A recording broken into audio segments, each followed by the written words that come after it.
नमस्कार, cook from होममध्ये आपल्या सगळ्यांचं स्वागत आहे। आज आपण बघणार आहोत ब्रेकफास्टचा एक प्रकार आणि तो प्रकार सगळ्यांच्याच आवडीचा आहे। बऱ्याचदा आपल्याकडे भात आणि चपाती शिल्लक असते आणि त्या उरलेल्या भाताचं काय करावं आपल्याला कळत नाही। तर आज आपण अशाच उरलेल्या भात आणि चपातीपासून कटलेट्स बनवणार आहोत।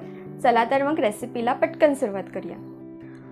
कटलेट्स बनवण्यासाठी माझ्याकडे काही इथे ब्रेडचे स्लाइसेस उरलेले होते, तर तसे मी 4 ते 5 स्लाइसेस घेतलेले आहेत आणि त्याचबरोबर एक चपाती घेतलेली आहे। ब्रेड ऐवजी तुम्ही फक्त चपाती किंवा भाकरी सुद्धा घेऊ शकता। आणि 2 कप डाळ तांदळाची खिचडी घेतली आहे, याऐवजी तुम्ही प्लेन राईस सुद्धा वापरू शकता। 2 चमचे चाट मसाला, 2 चमचे लाल मिरची पावडर आणि एक बीट घेतलेला आहे। हे बीट कच्चंच आहे, आवडीप्रमाणे तुम्ही कोणत्याही भाज्या घेऊ शकता।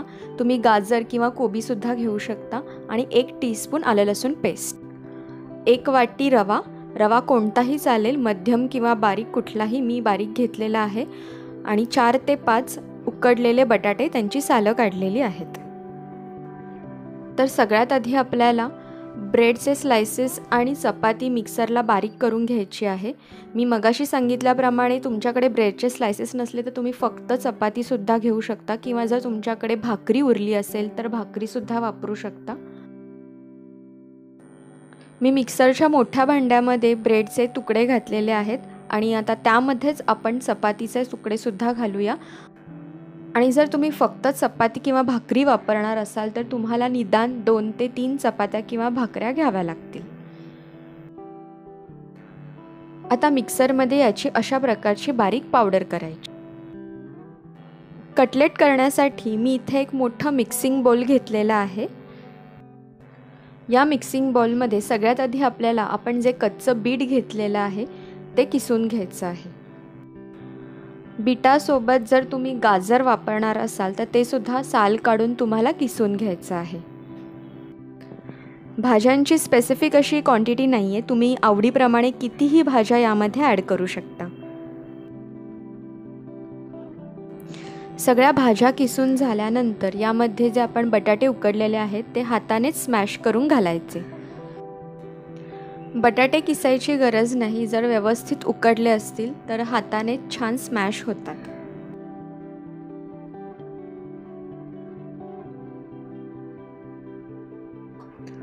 बटाटे व्यवस्थित स्मॅश झाल्यानंतर त्यामध्ये आपण आता खिचडी घालू आणि हातानेच व्यवस्थित एकजीव करूया।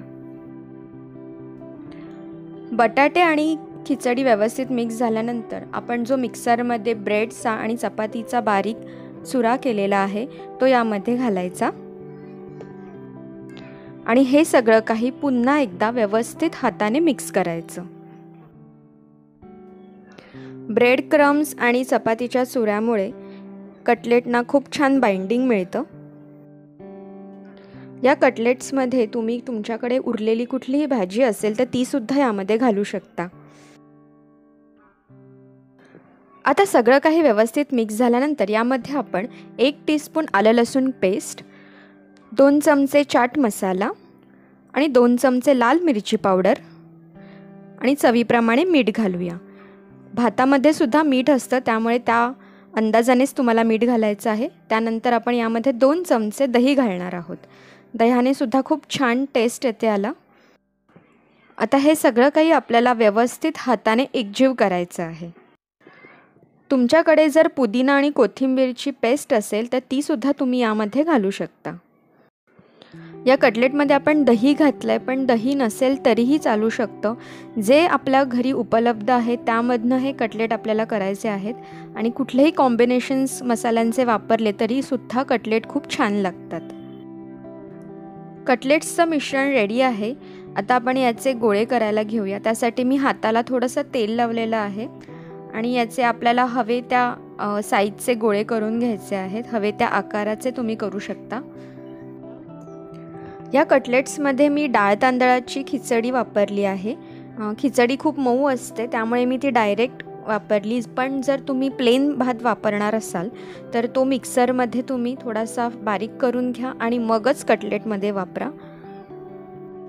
त्यामुळे कटलेट्सना टेक्स्चर आणि बाइंडिंग खूप छान येतं।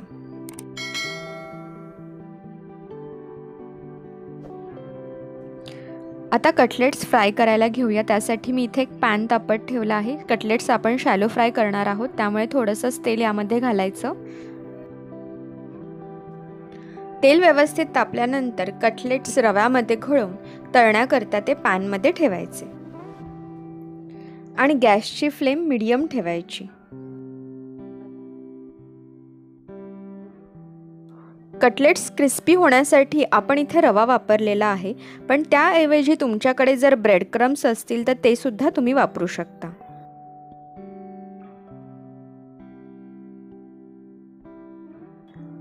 सगळे कटलेट्स पॅनमध्ये घातल्यानंतर कडेने त्यावरती तेल ओतायचं।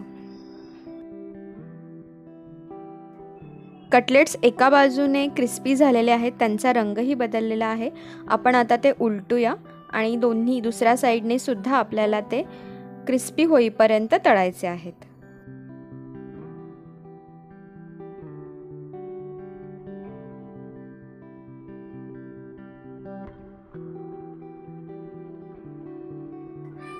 कटलेट्सच्या दोन्ही बाजू फ्राय करून रेडी आहेत। दोन्ही बाजूनी कटलेट्स व्यवस्थित क्रिस्पी झालेले आहेत।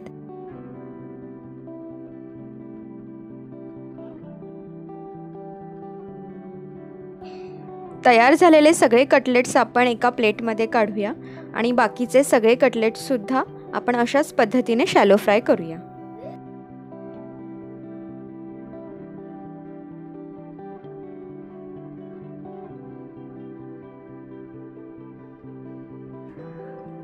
त्यासाठी मी पॅनमध्ये परत थोडंसं तेल घातलेलं आहे आणि तेल गरम झालं की आपल्याला सगळे कटलेट्स यामध्ये ठेवायचे आहेत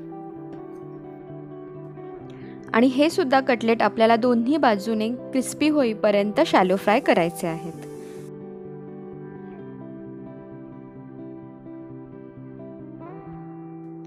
कटलेट सर्व करण्यासाठी रेडी आहेत आणि तुम्हाला खाताना अजिबात जाणवणार नाही की आपण हे उरलेल्या भात आणि चपातीपासून बनवलेले आहेत। आजची ही रेसिपी आवडली असेल तर या व्हिडिओला लाईक करा आणि मला कमेंट करून नक्की कळवा की तुम्हाला अजून कोणकोणत्या रेसिपीज बघायला आवडतील। कुक फ्रॉम होमला सबस्क्राईब करा आणि त्याचबरोबर बेल आयकॉनवरती क्लिक करा, म्हणजे माझ्या सगळ्या नवीन रेसिपीज तुमच्यापर्यंत पोहोचतील। अशा या टेस्टी कटलेट्सचा ब्रेकफास्ट एकदा नक्की ट्राय करा आणि तुमच्या फ्रेंड्स आणि फॅमिलीसोबत एन्जॉय करा।